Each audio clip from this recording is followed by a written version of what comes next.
저는 오늘 본 말씀을 가지고 사랑하는 자에게 잠을 주시는 하나님이라는 제목으로 말씀의 은혜를 나누고자 합니다. 7, 8월 휴가 기간을 맞이해서 세 번째로 지금 쉼에 대해서 설교를 합니다. 첫 번째 설교는 수고하고 무거운 짐진 자들아 다 내게로 오라.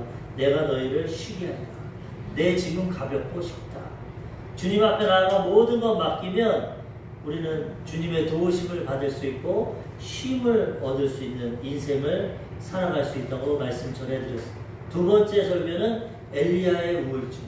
엘리야는 선지자로서 아주 하나님께 귀하게 쓰임받은 분인데 인간이고 육체를 갖고 있기 때문에 너무 많은 일을 하고 쉬지 못해서 우울증이라고 했어요. 하나님 나 이제 더 이상 못하겠습니다. 나를 죽여주십시오. 하나님께서 아니야. 너 죽으면 안 돼. 아직 할 일이 있어. 그러면서 그를 회복시켜주는데 어떻게 회복시켜주시냐. 잠을 지었네요. 계속 너무 육신을 갖고 하나님 일하다 보니까 피곤하고 과로와 스트레스가 쌓이니까 하나님은 어떤 영적으로만 치료해 주시는 게 아니라 우리 육신을 알고 너 자. 너무 피곤해. 자고 일어나고 자고 일어나고 그 다음에 또 떡을 주십니다. 천사를 통해서 어루만져도 주시고 스킨십을 통해서 하나님 사랑도 허락하시고 떡을 먹고 자고 회복이 됩니다. 그리고 운동도 시킵니다. 모세가 율법을 받은 시내산까지 40일 동안 걸어갑니다. 걸어서 운동도 하고. 우리는 영혼육이 조화가 잘 이루어져요. 영적으로만 사는 게 아닙니다. 우리. 마음적으로 영적으로 기도만 하고 예배만 드리며 사는 게 있어요. 때로는 휴가철에 휴가도 가야 되고 때로는 하나님 주신 육체를 위해서 스포츠 활동도 하고 건강을 위해 살아야 되고 조화를 이뤄요. 지식도 배우고 좋은 영화도 보고 문화생활도 해야 되고 이럴 때 영혼육이 균형을 잃고 스트레스를 잃어버리고 건강하게 살아간다는 거죠.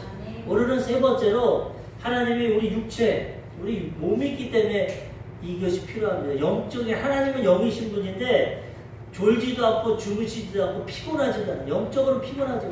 근데 우리는 육신으로 지음을 받고 흙으로 지음을 받았기 때문에 또 죄 가운데 타락했기 때문에 불완전합니다. 먹어야 되고 자야 되고 운동해야 되고 건강관리를 해야 돼요. 근데 건강에 있어서 가장 중요한 게 또 잠입니다. 잠을 잘 자야 모든 것을 할 수 있어요. 먹는 것도 중요하지만 잠을 자야 모든 것이 회복되고 세포와 근육이 회복되고 스트레스도 사라지고 좋은 호르몬이 나오고 회복이 됩니다. 하나님 날마다 우리에게 잠을 주시는데 잠을 잘 잘 때 우리가 또 하나님 안에서 평안한 건강한 인생을 살아갈 수 있습니다. 유명한 축구 선수들, 운동 선수들 보니까 그들이 계속 운동만 하는 게 아니에요. 보니까 잠을 자더라고요. 운동 2시간 하고 또 자고 또 일어나서 그리고 축구 경기가 저녁에 있으면은 하루 종일 잡니다. 유명한 선수 보니까 밥해 먹고 자고 밥해 먹고 자야 컨디션이 좋아야 저녁에 운동을 하니까 잠을 충분히 자요. 하나님은 우리의 연약함, 우리의 모든 것을 아시기 때문에 사랑하는 자에게 잠을 주십니다. 잠을 줘야 우리가 회복될 수 있다. 휴대폰이 요즘에 아무리 좋아도 충전 안 하면 못 씁니다. 사람이 아무리 자기가 노력하고 애써도 건강관리해도 쉬고 잠을 안 자면은 번아웃 되고 다운이 되고 어떤 부회장님의 삶을 보니까 그분이 아침에부터 인생을 보는데 좀 여유롭게 살더라고요. 오락도 하고 뭐. 기자가 물어봤어요. 아니 이렇게 해가지고 어떻게 큰 회사 부회장이 됩니까? 나도 젊었을 때는 물불 안 가리고 뛰었다. 새벽에 일어나서 헬스장 가서 운동하고 등산도 하고 열심히 살았는데 결과가 병이 왔다. 병이 오니까 아무 소용도 없어. 큰 수술을 하고 거기서 깨달아. 아, 내가 너무 이렇게 과로하고 살면 안 돼. 그 다음 또 운동도 잘 안 해. 그냥 걷기나 하고 산책이나 하고 무리한 운동도 안 하고 그 다음에 휴식 시간을 갖고 그래도 다 할 수 있다. 우리가 너무나 이 바쁜 세상 가운데 이 사회 구조 가운데 그냥 경쟁의식을 갖고 열심히만 살아가는데 그럼 한계에 부딪힙니다. 넘어집니다. 건강에 이상이 없어요. 그래서 하나님 안에서 좋은 거 먹고 운동도 하고 잠도 자고 관리를 잘하면 하나님 주신 이 인생의 삶을 지혜롭고 건강하게 살아가게 주신다는 거예요. 하나님 우리에게 좋은 것을 주시는 좋으신 하나님. 예전에는 초창기 복음이 들어왔을 때 율법적인 설교를 많이 해서 사람들의 인식이 하나님은 무서운 하나님, 죄에 대해서 심판하시는 하나님 그렇게만 생각해요. 근데 나중에 보니까 하나님은 그런 분이에요. 하나님은 좋으신 하나님.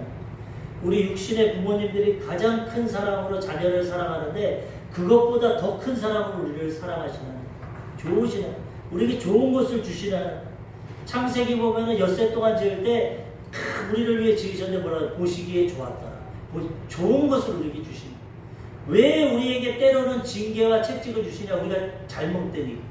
우리가 타락하고 불순종하고 죄악의 길로 사망의 길로 가니까 정신 차리라고 징계도 하고 꾸짖는 거지. 하나님의 원래 뜻은 우리에게 기쁨과 평안과 소망을 주시는.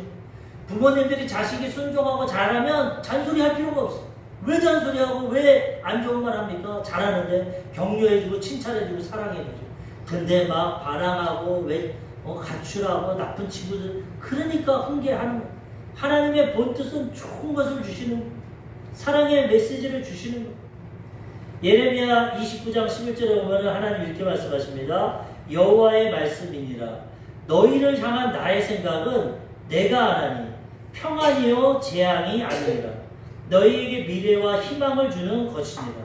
하나님의 뜻을 분명히 하나님이 아시는데 뭐라고 하냐? 평안입니다. 재앙이 아니라. 하나님 우리를 지옥 보내고 심판하는 게 아니라 천국 보내고 평안을 주시는 것이 하나님의 뜻이고, 우리 미래와 우리에게 미래와 희망을 주시고, 미래에 희망을 주시고 소망을 주시고, 점점 더 우리 조영희 목사님 예전에 뭐라고 합니까? 예수 믿으면 내일이 오늘보다 좋아지고 내년이 오늘보다 좋아지고 점점 더 좋아지다가 천국 가는 게 우리 인생이에요. 그 하나님의 뜻이라는, 이걸 잘 깨달아야. 하나님은 심판하는 하나님, 죄진거는 그냥 고난을 주신 하나님, 율법적인 신앙을 가지고 그냥 무서워가지고 벌벌 떠. 주일날 안 갔다가 교통사고를 할까? 주일날 안 갔다가 벼락을 맞을까? 이런 신앙이 아니에요. 하나님 앞에 온전히 믿고 순종하면 하나님 우리에게 가장 좋은 것을 주시는 하나님입니다. 예레미야 에가서 3장 34절. 주께서 인생으로 고생하게 하시며 근심하게 하심은 본심이 아니시로다. 그런데 우리가 하나님 앞에 불순종하고 우리가 하나님처럼 되려고 타락하고 죄 가운데 살아가니까 어쩔 수 없이 고생하고 근심하게 합니다. 돌아오라고 얘기하라고. 하나님 본심은 그것이 아니에요. 본심은 하나님은 우리가 영원히 잘 되고 범사가 잘 되고 강건하게 잘 살아가는, 행복하게. 근데 자꾸 죄악된 길로 딴 길로 가고 하나님을 대적하니까 때로는 인생의 채찍으로 고난으로 우리를 깨트리고 있어요. 그 길로 가면 안 돼요. 부모가 자녀를 너무 사랑하지만 좋은 말 하지만 때로는 훈계합니다. 때로는 매를 듭니다. 사랑의 매. 왜? 사랑하기 때문에. 그냥 놔두면 방종하고 타락하고 마음대로 망나니가 되기 때문에 때로는 아프지만 눈물을 흘리면서 때립니다. 바로대로. 하나님은 우리에게 본심으로 우리에게 사랑을 주시고 복을 주시는 거지만 때로는 우리가 잘못된 길로 가면 때리십니다. 때로는 우리에게 징계하십니다. 우리가 이걸 잘 깨닫고 분별해야 된다는 것입니다. 전도서 7장 14절에 보면은 형통한 날에는 기뻐하고 공고한 날에는 되돌아보아라. 이 두 가지를 하나님이 병행하게 하사 사람이 그의 장래일을 능히 헤아려 알지 못하게 하셨느니라. 하나님의 본심, 우리가 행복하고 좋은 건데 죄짓고 타락해서 잘못된 길로 가니까 때로는 우리에게 고난을 주십니다. 하나님 잘 성경에서 형통하며 기뻐하고 감사하면 되고, 고난과 역경이 오면 뒤돌아보래요. 내가 뭘 잘못했나? 내가 하나님 떠나갔나? 내가 육신적인 정욕으로 살아가나? 죄 가운데 살아가나? 왜 나에게는 고난이 오나? 뒤돌아보라는 거예요. 하나님 우리에게 깨달음을 줘. 고난과 역경 가운데 회개하고 돌이키면 또 회복시켜 주신다. 오늘의 핵심적인 내용은 이겁니다. 하나님의 사랑. 내가 널 사랑한다. 사랑하는 자여 영혼이 잘 되라. 영적으로 하나님과 잘 되라. 그럼 네 범사 모든 생활이 잘 되고 육체적으로도 건강할 거야. 이게 내 뜻이다. 근데 이것을 하지 못하니까 때로는 고난과 역경이 오지만 그건 하나님의 본심이 아니다. 우리는 하나님에 대해서 좋으신 하나님이라는 걸 깨달아요. 우리 조 목사님이 이것을 깨달았어요. 17살에 폐병 걸려가지고 죽게 되었어요. 불교 집안에. 가족들에게 옮기니까 사랑방에 격리돼가지고 혼자 죽을 날을 기다립니다. 병원에서도 못 고치고 좋은 거 먹고 그냥 죽을 날을 기다리고 폐가 다 망가져. 그래서 죽음 앞에 있는데 한 여고생이 와서 전도합니다. 누님의 친구가 눈물을 흘리면서 예수 믿으면 너 치료받을 수 있어. 예수 믿으면 천국 갈 수 있어. 예수라는 걸 들어보지도 못해. 불교 부처님만 알았지. 근데 하나 희한한 것이 나랑 무슨 상관이 있다고 가족도 격리하고 나에게 안 오는데 옮을까봐 이 누님 친구가 와서 눈물 흘리면서 자기를 위해 기도해. 성경책 하나 주면서 너가 생이 얼마 남지 않았으니까 구약부터 읽지 말고 신약부터 읽어. 마태복음부터. 그러면 믿음이 생기고 하나님이 치료해줘. 마태복음에 읽으니까 예수님은 가는 곳마다 병든 자를 치료하고 귀신 들린 자를 쫓아내고 가난한 자를 부욕케 하고 먹을 걸 주고 우리를 구약에는 심판하는 하나님이 나오는데 신약에는 사랑으로 우리를 구원해 주시는 하나님. 요한복음에 보니까 하나님이 세상을 이처럼 사랑하사 독생자를 주셨으니 이는 저를 믿는 자마다 멸망치 않고 영생을 얻게 하려 하심이라. 아들까지 주시는 내가 예수님 믿으면 구원 받겠구나. 예수님이라는 것도 몰라서 처음에 예수씨가 정말 살아있으면 나 좀 살려주세요. 나 17살 폐병 걸려 죽는데 정말 살아있으면 날 치료해 주시면 내가 당신을 위해 살겠어. 그 기도하고 치료받았어. 그래 신학교 가서 주의 종이 되고 세계 최대의 교회를 이루고 전 세계를 수십 바퀴를 돌면서 일평생 복음을 전했는데 거기서 깨달은 게 하나님이 병을 주신 하나님, 심판 하나님이 아니라 치료하신 하나님, 희망을 주신 하나님, 나를 살려주시고 복을 주시는 그 하나님을 깨달았던 거예요. 그분이 50년 목회하고 은퇴했는데 그분의 메시지는 뭐냐? 희망의 메시지, 희망과 소망, 하나님의 마음과 뜻을 알았기 때문에. 근데 우리 기독교가 초창기에 나왔을 때는 교회 가면 집을 지어줍니다. 율법적인 신앙. 십계명 지켜야 돼. 주일 성수해야 돼. 11조 해야 돼. 전도해야 돼. 봉사해야 돼. 안 하면 혼나. 집을 교회에 와서 죄에서 용서 안 받고 문제를 맡기고 치료받고 회복이 돼야 기쁨으로 돌아가는데 한국 기독교는 처음에 율법적으로 죄인이 오면 죄를 더 덮었어. 너 같은 죄인은 불구덩이에 들어간다. 더 집을 지게. 교회만 오면 마음이 괴롭고 아이고 나 이러다 심판받지 않나? 내가 천국 갈 수 있나? 잘못 전해져. 물론 심판의 하나님도 있고 공의롭게 죄에 대해 심판하지만 그것보다 하나님은 구원의 하나님. 우리 조 목사님이 이거를 깨달았다. 구약에는 하나님이 시내산에서 모세에게 율법을 줬어. 10계명 지키면 구원해 줄게. 10계명 지켜. 근데 이스라엘 구약의 역사 10계명 아무도 못 지켰어. 신약에는 뭐라고? 니네가 못하니까 내가 해줄게. 아들 예수님을 보내주셔서 죄 없는 예수님을 우리 죄를 위해서 십자가에 죽게 하죠. 이제 믿기만 하면 구원해 줄게. 구약은 율법에 하는 심판의 하나님, 시내산의 무서운 번개를 떨어뜨리는 그런 하나님이지만 신약의 갈보리 하나님은 내가 대신 죽어서 우리를 구원해 주시는 사랑의 하나님. 희망의 메시지를 줘야 돼. 희망. 우리가 전도하다 보면은 사람들이 양심이 있기 때문에 이렇게 합니다. 나 이 다음에 죄 지을 거 다 짓고 그 다음에 교회 갈게. 나 죄가 많아서 못 가. 나 술 담배 끊으면 갈게. 죄가 많아서 못 가. 그건 잘못된 겁니다. 죄가 있어서 가야 되는 거. 술 담배 해도 됩니다. 무슨 죄인이라도 상관없어. 나아가면 주님이 용서해 주시고 우리를 회복시켜 주시는. 교회 가서 집을 얻는 게 아니라 교회 가서 집을 내려놔야 돼. 하나님께 맡겨야 돼. 조 목사님이 한 부흥성에 갔는데 성도들이 얼굴이 어둡고 막 죄인이라고 이러고 있는.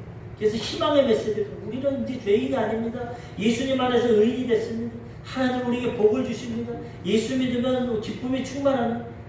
저랬더니 자기를 초청한 목사님이 인상을 쓰고 어떻게 그런 설교를 합니까? 성도들 입에 좋은 말, 성도들 귀에 듣기 좋은 말, 축복받는다, 행복하다. 어떻게 그런 말을 설교라고 합니까? 죄인들을 때려서 회개시켜서 천국 가야지. 너희들은 죄인이다, 회개해야 된다, 변화돼야 된다, 금식해라, 기도해라, 율법을 지켜라 이런 말을 해야지. 어떻게 용서받았고 희망을 그런 말을. 조 목사님이 목사님이 아닙니다. 구약시대 하나님이 심판의 하나님이지만 신약시대는 사랑의 하나님. 이제 시내산 율법에서 갈보리산 십자가 구원의 하나님으로 옮기셨어요. 우리는 이제 이 복음을 전해서 수고하고 무거운 짐을 진 사람들 구원해야 됩니다. 교회에 오면 희망을 갖고 어떤 죄인이 봐도 용서받고 어떤 질병을 받은 사람이 치료를 받고 어떤 절망적인 사람이 희망을 얻고 죽음의 길에서 천국에 가는 이 희망의 메시지를 전해야지. 이거 안 전해도 세상의 죄 가운데 경제적인 어려움 가운데 인간관계 가운데 자기의 12의식 가운데 수고하고 무거운 짐을 짓는데 교회에 와서 율법으로 더 짐을 지게 하면 어떡합니까? 짐을 내려놓게 해야지. 희망의 메시지를 전해. 그랬다는 거예요. 하나님의 뜻은 좋은 하나님이고 우리를 회복시켜 주시는 하나님이라고 말씀했더라고요. 저도 그 말씀에 동의해요. 요번 주 금요일날 설교 드리니까 목사님들도 요즘 성도들은 귀에 좋은 것만 듣는다. 골라 듣고 잔소리하고 율법적으로 이렇게 해라 하는 거 듣기 싫어요. 아닙니다. 그러니까 어떻게 보면 그분의 말씀은 안 좋은 말씀하는 목사님이 올바른 말씀. 귀에 듣기 좋고 복받아라 축복받아라 하나님 사랑, 이거는 가짜는 그렇지가 않아요. 기본 바탕은 사랑이 하나님, 축복이 하나님, 은혜 하나님. 그러다가 때로는 그렇지만 고칠 건 고쳐야 돼요. 이런 거는 바꿔요. 균형 있게 해야지 질책만 하고 마음에 찔리는 설교만 한다고 올바른 성도가 아니에요. 그리고 좋은 말만 하는 것도 올바른 목회자가 아니에요. 하나님 안에서 기본적으로는 희망과 용서와 회복의 메시지를 전하되 때로는 잘못된 길에서 돌이키고 때로는 잘못된 건 회개하고 그것을 균형 있게 가르치는 것이 올바른 메시지는. 듣는 분들도 그렇게 들어요. 하나님 앞에 은혜 받고 복 받고 행복한 건 중요하지만 거기서 끝나는 것이 아니라 내 삶에 정말 하나님 말씀에 미쳐서 잘못된 거는 회개하고 변화되는 그러한 메시지도 받아들여야 된다는 것입니다.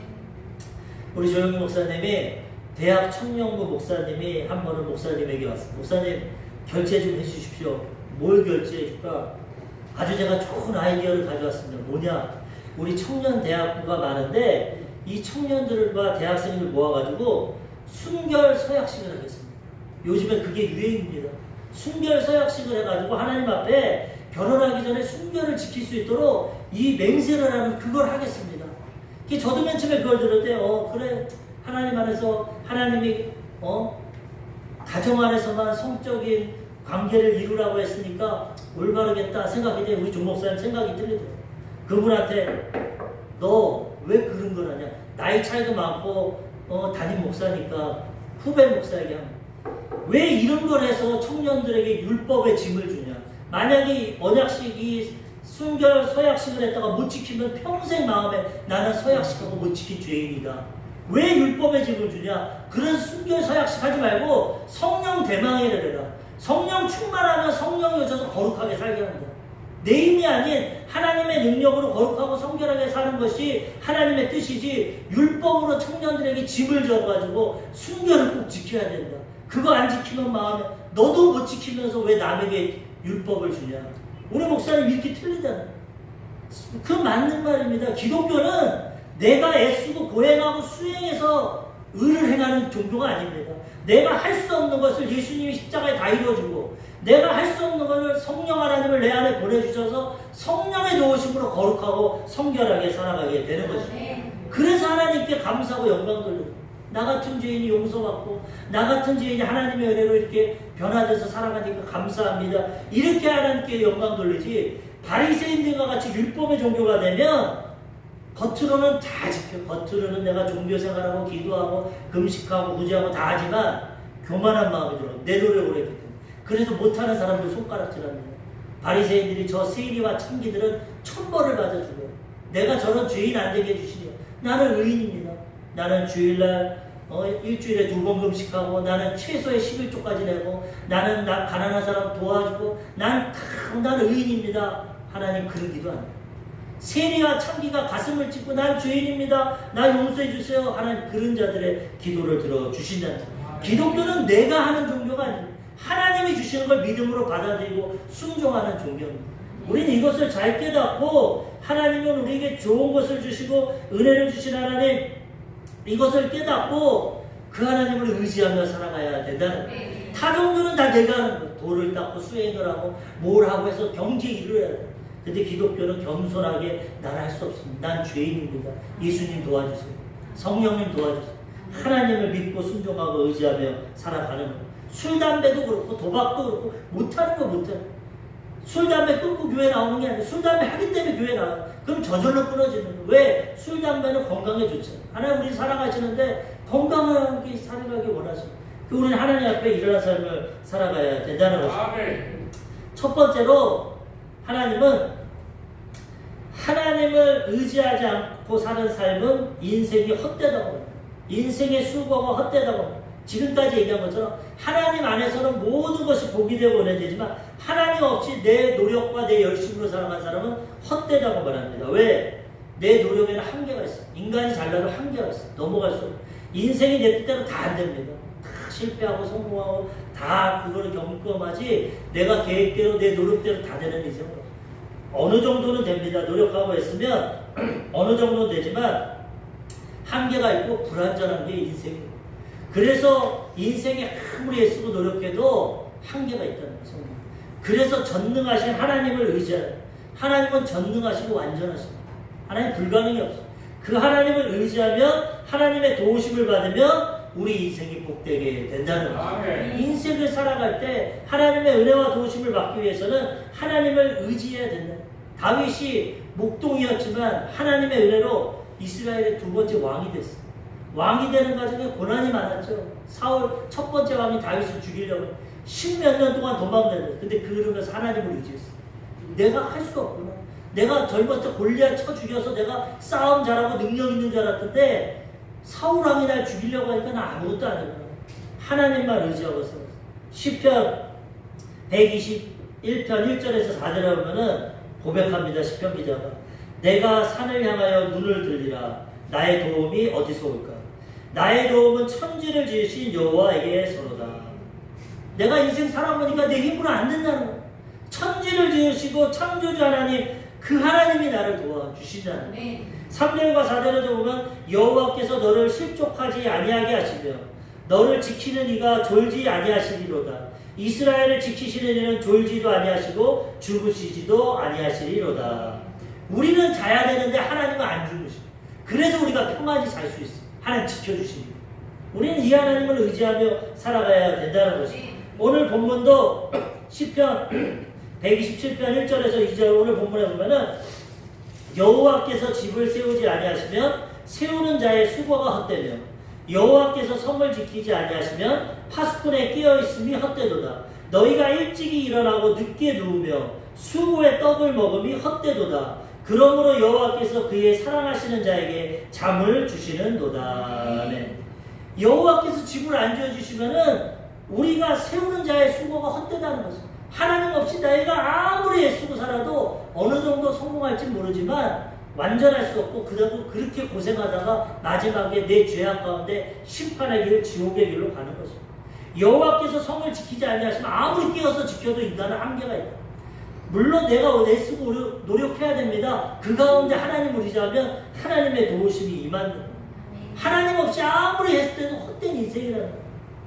너희가 일찍 일어나고 남들보다 일찍 일어나고 늦게 눕고 수고의 떡을 먹고 돈 벌어서 먹고 살아도 헛되다는 거죠.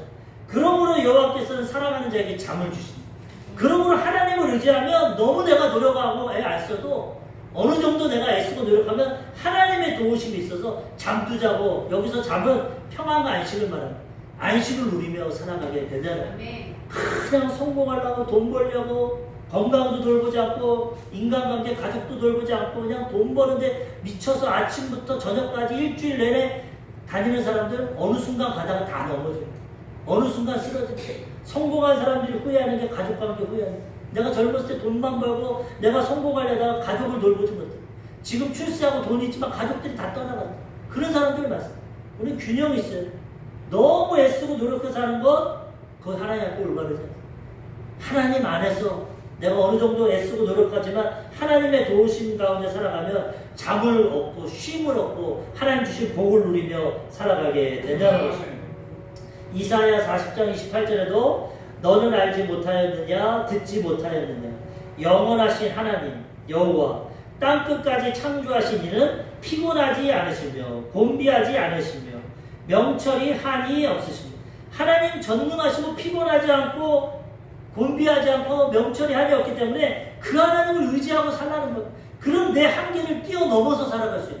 하나님도 네가 그렇게 아침에 일찍 일어나고 애쓰지 마. 한계가 있어. 헛된 인생이야. 하나님을 의지해. 천지를 지으신 하나님이 우리를 지켜주시고 도와주신다. 이사야 40장 29절 30절 31절 피곤한 자에게 능력을 주시며 무능한 자에게 힘을 더하시나니 소년이라도 피곤하며 곤비하며 장정이라도 넘어지며 쓰러지되 오직 여호와를 앙망하는 자는 새 힘을 얻으리니 독수리가 날개치며 올라감 같을 것이며 다른 박질하여도 곤비하지 아니하겠고 걸어가도 피곤하지 아니하리라. 야훼를 의지하고 앙망하며 힘을 주셔서 다른 박질하고 애써도 하나님의 은혜 가운데 피곤하지 않은 인생을 살아가게 된다는 거예요. 소년이라도 피곤하고 장정이라도 넘어집니다. 한계가 있다는. 오늘 인터넷 뉴스 보니까 근대 오정 메달권에 있는 그 청년이 실수해버렸어요. 예선에도 잘했는데 너무 한국 국민들의 응원을 받고 메달권에 마음이 부풀어가지고 조급한 마음에 사격에서 실수를 해서 안 된다. 보십시오. 4년 동안 죽을 이름을 쓰고 땀을 흘리고 애를 쓰고 노력했지만 안 된다는. 본인이 뭐라고 합니까? 잘 되는 날도 있고 안 되는 날도 있는데 요번에 안 되는 날. 운이 따르지 않았다. 예수님 안 믿는다. 인간만 의지하면 그렇다. 아무리 애쓰고 노력해도 오늘 내가 몸이 아프면 끝나는 거예요. 오늘 내가 수능 시험 보는데 코로나 걸리면 못 보는 거예요. 한계가 있다는 인간은. 그렇지만 내가 좀 부족하고 연약해도 전능하신 하나님을 의지하면 하나님이 도와주시고 그 하나님의 능력으로 인생을 넉넉히 승리하며 살아가게 된다는 거죠.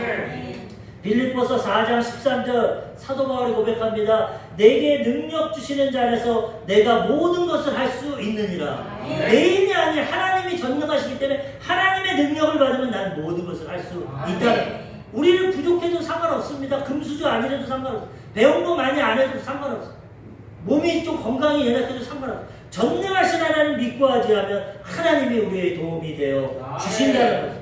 그렇지 않고 헛된 인생 내 노력과 애씀으로만 살아가면 평생 고생하고 애만 쓰다가 성공해도 실패하고 온전하지 못하고 그 다음에 심판받는 삶을 살아간다는. 이렇게 자기 능력으로 애쓰고 살아가는 사람은 교만해집니다. 교만. 내가 얼마나 애썼는데 니들 편하게 있을 때 내가 얼마나 노력해. 교만해지고 못난 사람들, 능력 없는 사람들을 무시합니다. 자기 중심에. 그게 올바르지 않아요. 그렇지만 하나님의 은혜를 알고 하나님의 도우심으로 성공한 사람들은 겸손합니다. 이게 내 능력 아니야.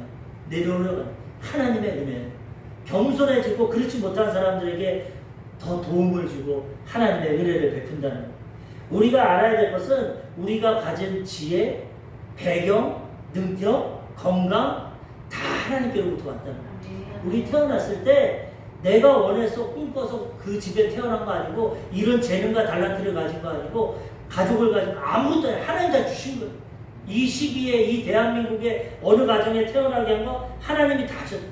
겸손한 마음으로 내가 좀 잘나도 내가 좀 출세해도 하나님이 주신 은혜를 깨닫고 하나님께 감사 돌리고 이웃을 나보다 약한 사람 부족한 사람을 도와주고 겸손하게 살아가야 된다는 거죠.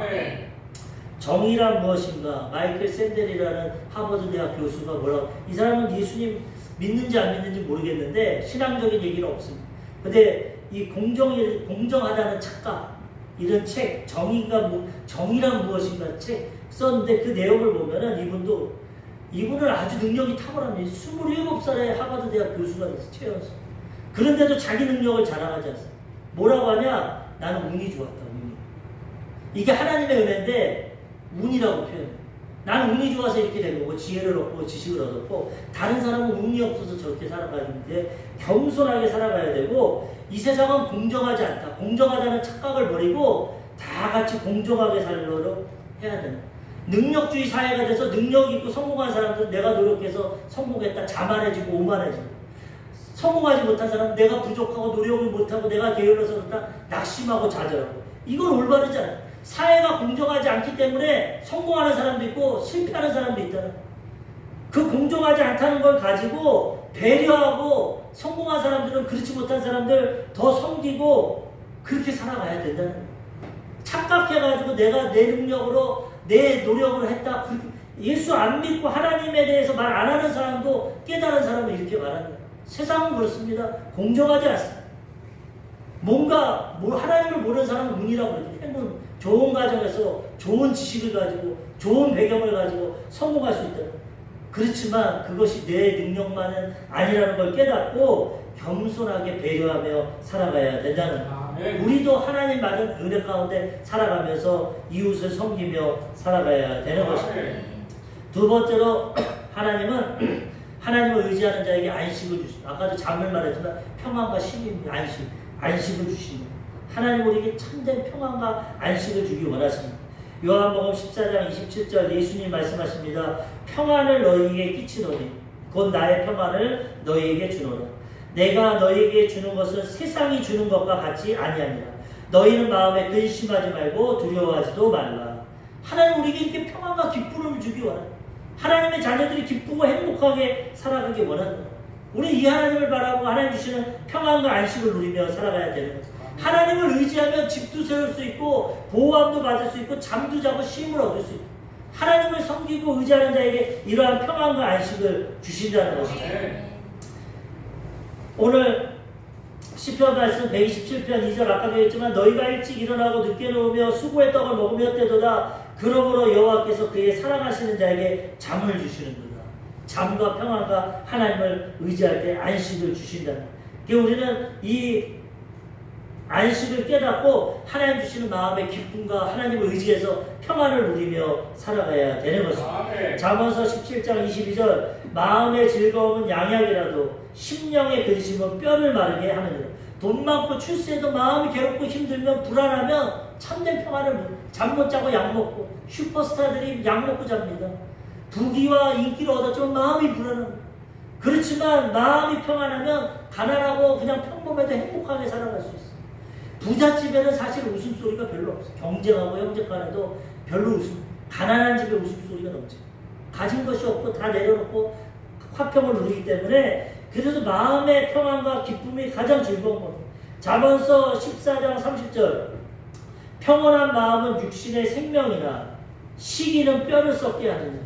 마음이 평안하면 건강이 넘쳐. 근데 마음이 악하고 시기 질투하면 뼈를 썩게 한다. 마음이 중요해야 육신의 병을 이길 수 있다. 그러니까 하나님은 우리에게 다른 것보다도 마음의 평안을 주십니다. 예수님 믿으면 용서받고 평안이 임하게 되는 것입니다. 저는 예전에 불면증을 겪었어요. 저는 A형입니다. 되게 소심합니다. 이 설교하는 것도 기적이에요. 제가 앞만 보고 해서 성도들 얼굴을 못 봐. 내가 어색해서. 그런데 그런 A형이고 생각을 하면 끝이 없어. 꼬리에 꼬리를 물어서 잠을 못 자. 예전에 막 불면증 잠을 못 자고 그래요. 그런데 제가 성령의 은사를 받고 성령 충만을 받고 은사를 받고 방언의 은사를 받은 다음부터는 생각이 있으면 방언 기도합니다. 누워서 하나님 나 생각이 복잡하고 마음이 괴롭고 불안한데 도와주세요. 성령님 뭘 기도할지 모르니까 나를 위해 기도해주세요. 방언 기도 막 하면 성령이 임하시면 평안입니다. 하나님의 응답은 기쁨과 평안. 마귀가 오면 불안하고 겁나고 두렵고 짜증나고 하나님이 임하시면 기쁘고 평안해서 환경은 똑같은데 마음이 바뀝니다. 방언 기도하고 한 30분만 하면 평안이 임하고 언제 모르게 잠을 자요. 그 이후로 불면증이 사라졌어요. 이렇게 하나님을 사랑하고 의지하면 하나님이 잠을 주십니다. 평안을 내가 해결하려면 생각한다고 해결됩니까? 환경이 변합니까? 기도하고 하나님을 의지하면 하나님이 해결해 주시고 사랑과 환경을 변화시켜 주시고 마음의 평안을 주시는 것입니다. 마지막 세 번째로 기업과 상급을 주십니다. 하나님을 섬기고 의지하는 자에 하나님 상을 주시고 하나님은 좋으신 하나님 우리에게 좋은 것을 주시길 원하십니다. 하나님께 나아가는 자는 반드시 그가 계신 것과 상 주시는 이심을 믿습니다. 오늘도 믿음으로 나올 때 하나님이 우리가 눈에 안 보이지만 영적으로 하나님이 상급을 주시잖아요. 마음의 평안도 주시고 건강도 치료해 주시고 평안을 주시고 우리가 부모님께 명절날 가면 모든 것 쌓아서 주시는 것처럼 주일날 하나님은 영적인 것, 물질적인 것, 건강, 평안 다 예비하고 계시다가 믿음으로 나온 자에게 상 허락해 주신다. 상을 주시는 거예요.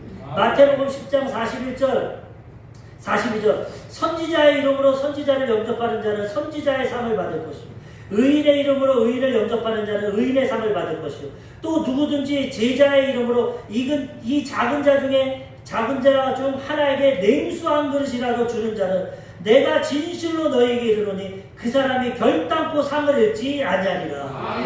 하나님은 냉수 한 그릇 하나님의 이름으로 가난한 자에게 대접해서 상을 준다는 거예요. 오늘 참 감사하고 기쁜 게 찬양 연습하는데 우리 예인 형제가 커피를 사왔어. 커피를 사와서 주는 거예요.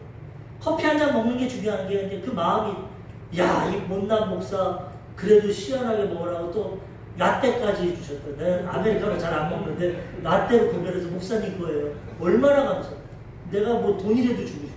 이런 마음인데 하나님은 더 큰 마음으로 믿음으로 나온 자에게 더 큰 상을 주신다. 냉수 사람도 관계가 좋으면 이렇게 주는데 우리 안수 집사님 이번 주 휴가 갔다 가지고 선물 사왔더라고. 성도님도 주라고. 이렇게 관계가 좋아서 주는데 하나님은 사랑하는 백성들 믿음으로 나오면 상과 은혜를 베풀어 주신다. 하늘에서 너희의 상이 크다고 말하는 천국에 가면 상이 넘쳐나는 냉수 한 그릇 대접한 것도 상을 베풀어 주시고 그리고 우리는 이 은혜와 상급 주신 하나님 깨닫고 감사해야 되는 것입니다. 제가 예인 형제 허리 아플까봐 30분만 하려고 하는데 오늘 조금 넘어갔어. 하나만 하고 더 해야 돼. 하나.